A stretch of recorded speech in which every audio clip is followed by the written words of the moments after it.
Hello friends, हरे Krishna. So friends, मेरे से कुछ स्टूडेंट्स ने ये सवाल किया और लोग भी अक्सर ऐसा कहते हैं कि आप कहते हो मौन हो जाओ, उस साइलेंस में बैठो, लेकिन जब भी हम साइलेंस में बैठने की कोशिश करते हैं तो हमारे ख्यालों के पुलाव बनने लगते हैं, थॉट्स आती जाती रहती हैं। उनको कैसे हम रोकें?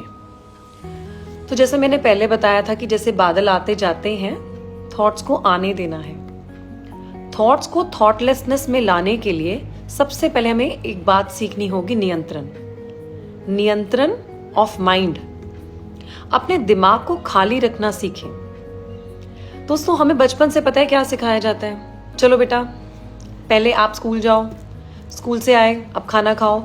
हमें पूरा एक शेड्यूल दिया जाता है सुबह से रात के अंत तक, और यही जीवन की भी धारा है जिसमें हम कहते हैं कि बस एक ऑनगोइंग प्रोसेस में चलते जाएं। पहले स्कूल जाएं, कॉलेज जाएं, जॉब करें, शादी करें, to have kids. It's an ongoing process because that is the conditioning that is being taught in the schools and everywhere, that to become successful we need to follow the pattern. ये hierarchy, ये order से हमें चलना होगा। लेकिन दोस्तों, जब हम अपने आप को सेल्फ रिफ्लेक्शन में नहीं जाते, खुद को नहीं समझते, तो हम बाहर कुछ भी विजय पा ही नहीं सकते। सबसे पहली जीत क्या है? मन के जीते जीत है। सो मन पे हमने जीत पानी है। उस मन पे कैसे जीत पाते हैं? अगर थॉट आता है, उसको धीरे धीरे आप देखें और फिर आप वापस अपने आप को शांति में लेके आए। शांति में लाने के 2-3 तरीके हैं। एक, आप कोई मंत्र से चैंट कर सकते हैं मन में, या आप लाउड भी चैंट कर सकते हो, ओम चैंट, और एल्स एनी मंत्र यू लाइक। वाहिगुरु बोल सकते हैं, श्री राम बोल सकते हैं, जो आपको अच्छा लगता है उस मंत्र पे ध्यान लाएं।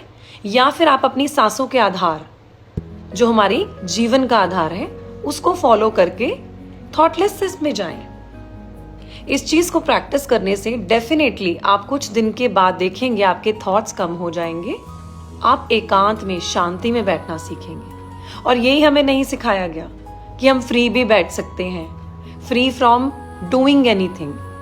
और जब हम ध्यान में बैठते हैं तभी भी हमारे को यही चीज रोकती है कि हम जज करते हैं। हम सांसों को देखते देखते भी सोचते हैं कि मैं ठीक कर रही हूं। जज नहीं करना, just be there and experience that thoughtfulness. Hare Krishna.